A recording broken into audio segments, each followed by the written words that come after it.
I bring this stuff up because I read this, but then I go to like CNN and MSNBC and ABC News. They're not talking about the warnings from Lukashenko. They're not talking about the warnings from Medvedev, and that's why I bring these up. And sometimes people are like, "Well, you're making this stuff up because I'm not seeing it in the mainstream media." But Yeah. trusting the mainstream media is typically not the best thing to do. So I appreciate your insight on that, Did you Colonel. see did you Oh, go see ahead. Tucker Carlson's most recent interview after he left Fox? Possibly. I've watched several things trying to understand, but tell me what it is, and then I'll tell you if I know what you're Well, it was saying. just he was doing a podcast. It was a young kid. I think he referred to his age as Oh, 28. okay. But the interesting thing, the only reason I bring it up is that he said one of the greatest insights is he said, is that the media is not here to tell you the truth. The media is here to shape things. They lie, they distort, and so the reason why I brought that up is to reinforce what you were saying. When you watch CNN, when you watch MSNBC, when you watch Fox News, when you watch anything, ABC, NBC, CBS, understand they're not there to tell you the truth. They are there to shape a perception. They are there to promulgate a policy position that's not about the truth, but about what we want you to do. And so it's very likely when you look at something as controversial as Ukraine that you're not going to get the truth from mainstream media. And this is why it's important to dig deeper. And that's why I hope people are grateful for what you're doing, because you are providing them with analysis and information that they wouldn't be getting from mainstream media, but they should be getting from mainstream media. Yeah. Okay. Now that you explain it, I did see that. I didn't personally watch Tucker Carlson on Fox News, but with him being fired, I've been digging into him a little Yeah. bit more, and yeah, he said that he was kind of embarrassed to be in his 50s and it hadn't dawned on him that he was part of the government mouthpiece, putting out narrative versus putting out truth.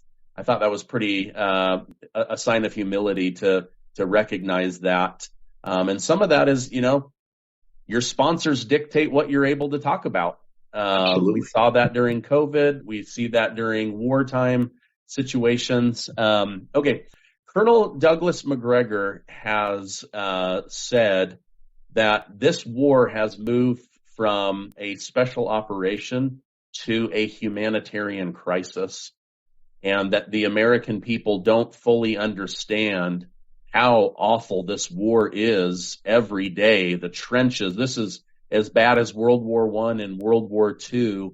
The Ukrainian people are being slaughtered, and we're mad that our tax money is going to them versus helping the homeless or whatever. But their reality is that they are being wiped out as a nation. What are your thoughts on him saying that this has now become a humanitarian crisis for Ukraine?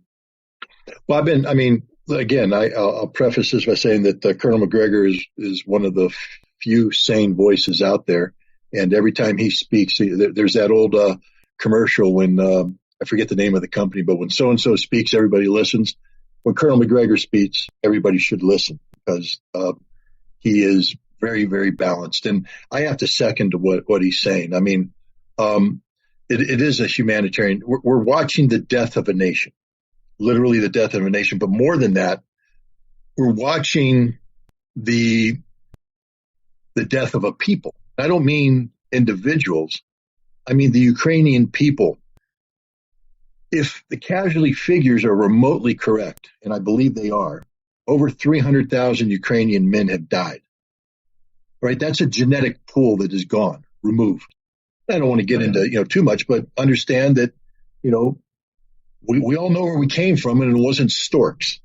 Okay, and it requires a man and a woman in union to produce children. And the Ukrainians are losing their men; they're being slaughtered. And again, I don't want to get into too much Darwinism here, but some of the best examples of Ukrainian men, the most healthy, most physically fit, manly men, are dying. And so what's left is not that.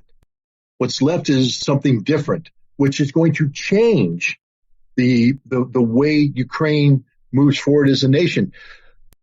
This is wrong. This is just and most Americans don't get it. They're being slaughtered. It's not a fair fight. Now, no war is meant to be. Colin Powell famously said, "I don't believe in a fair fight. My job isn't to have a fair fight. My job is to kill you." And that's what the Russians are doing right now. They have, over the course of the last several months, changed the entire dynamic of this war zone. Ukrainian air defense almost doesn't exist anymore. And by removing air defense on the front line, the Russian Air Force is now freer to attack targets using weapons they previously couldn't do. Ukrainian weapons that were given to them by the United States designed to equalize the battlefield no longer work because the Russians are very smart, very adaptive. They've jammed the GPS signals. And so the Ukrainians aren't able to do to the Russians what the Russians are doing to them in increasing numbers. And the Russians are gradually getting angry. And what I mean by that is their capacity to kill is becoming greater. Whereas during the Battle of Mariupol, the Russians did not habitually drop entire apartment buildings. They would actually send their troops in who would fight floor by floor to take the building, very bloody fighting. And then they'd give the people in the basement a chance to surrender. Now the Russians come forward, and if the Ukrainians have turned an apartment block into a fortified zone, they pull back and they drop a 1,500-pound bomb on it and drop the whole building, killing everybody inside. They're doing that over and over again. The Ukrainians used to be able to assemble troops about 15 kilometers behind the front line, concentrate them before sending them in to fight as a coherent force. Now, as they assemble them, the Russians are detecting it, and they're dropping the 1,500-pound bomb right on those troops, killing everybody. The Ukrainians can't concentrate their forces. Their artillery is being destroyed piecemeal by drones that are operating freely without any interference. And the Ukrainians are running out of artillery ammunition, so they can't even defend their troops in the trenches. And trench warfare is hell, excuse my language. It is a living hell. This war, war is, again, Tecumseh Sherman said it, war is hell. I forget there was another general that said, thank goodness the war is so bad as it is because we grow to love it. Maybe Ulysses Grant said that, but this is all true. We know this, but this is a special kind of hell. This is Dante's Inferno 20 times over for the Ukrainian soldiers. And to be blunt, we're to blame. The American people are to blame because we have allowed our government to create this situation. This war is happening because of American policies, only because of American policies. And we have poured so much money and so much material into this war. We've kept it going longer than it naturally should have. This war should have been over a long time ago. Ukraine was never going to win this war. Russia was always going to win this war. What we've done is prolonged this conflict, ensuring that hundreds of thousands of more Ukrainians die. Tens of millions of Ukrainians are displaced. Homes are destroyed. Cities are destroyed. Towns are destroyed. And all the while, we're balancing on the precipice of a nuclear conflict that could put us at risk as well. But McGregor is 100% correct. This is a humanitarian disaster, and the best thing we could do is bring an end to it. The easiest way to end this war is to cut off the supplies to Ukraine and force them to go to the negotiating table. They're on life support right now, and all we're doing is pumping artificially, stimulated life to a body that shouldn't be alive. We need to unplug it, get it done, and let Ukraine move on and try and recover as much as they can. Do you think Volodymyr Zelensky had NATO's permission to reach out to China to try to broker peace, or is he seeing the writing on the wall and he's like, NATO's just going to keep encouraging us to fight and send weapons. We need to end this. We've got to turn to China. Where do you think this phone call came from? Permission, no permission, desperation? Well, first of all, you can't pick up a phone and call somebody if they haven't given you the number. So I think, we have to start with the fact that what we're seeing here isn't Ukrainian diplomacy, it's Chinese diplomacy. And I think we both know Ray McGovern, former CIA analyst, a very good man. And Ray has repeatedly lambasted the fact that where is American diplomacy? I mean, why isn't Zelensky calling Washington, D.C. to bring an end to this war? Because we're not in the business of ending the war. China has suddenly, apparently discovered the secret diplomatic, sauce. They went into the Middle East and they did something that nobody even thought about, which was to bring Saudi Arabia and Iran together and create peace. China's working with Russia to bring the Saudis to Syria and bring an end to that conflict. Peace is breaking out all over and has a Chinese accent to it. And so China now has come in. They had, Xi Jinping flew to Moscow, had that 3-day meeting with Vladimir Putin. And before that, they put out a 12-point peace plan. And everybody's like, well, that's not going to work. That's not the point. Diplomacy is never solved by the first piece of paper put on the table. Anybody who's ever been involved in a negotiation understands that that's simply a starting point that begins a dialogue that ends with something that is achievable. So the Chinese put something on the table that nobody else was. Where was the American 12-point plan? Where's the European 12-point plan? They don't exist. China put it on the table and forced people to look at it. And now Zelensky, again, looking at reality, Zelensky is realizing that there's nothing the West can do now to save him. They're out of everything. And the Russians are getting everything. And their only hope now is to find a negotiated settlement. I think that he believes the Chinese have more leverage over the Russians than they actually do. Because China has said, we're not here to dictate outcomes. So China's not going to put pressure on Russia. But what China will do, I believe, is promise Zelensky that the best he can hope for is to rebuild what he retains. Meaning the territories that he's lost, he's not going to get back. But if you expect Europe and the United States to rebuild your destroyed nation, you are waiting in vain. They've already put $200 billion into you. They're not going to put any more. When this war is done, they're done. So China is your only savior. And I think what the Chinese are saying is bring an end to this conflict on terms that Russia will accept, and we will work to rebuild your country. We will work with you to rebuild your country.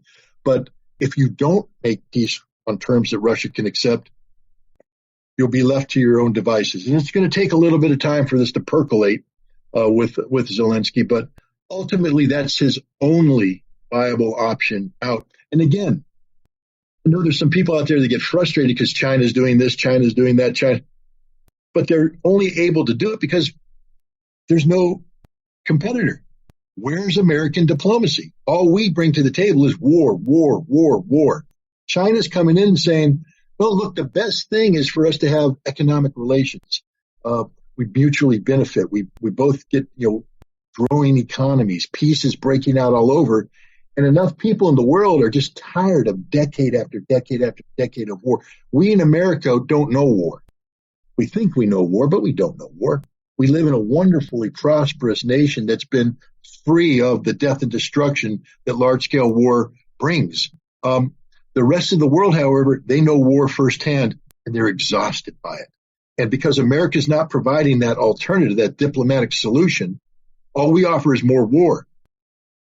China is able to come in and look what they're doing. I mean, how can you argue against, let's remove the Chinese accent from it. How can you argue against peace? You can't. Yeah, that there's been this vacuum created, and I don't know, I don't want to become political. I know that you have your own thoughts or whatever, but it does seem that the Biden administration doesn't want to do diplomacy, or maybe they're not good at it. I don't know, but America used to be known for being good diplomats. And now it's like they just hang up the phone. They don't want the communication happening. Nixon went to China. Trump went to North Korea, but where's Biden going? And again, I'm not going to get political. I respect that. I'm not here to score political points, but where we need, and I think the problem here is that the world has changed since Richard Nixon went to China. The world has even changed since Donald Trump went to North Korea. We're in a situation right now where the United States is in retrograde. The American empire is falling down.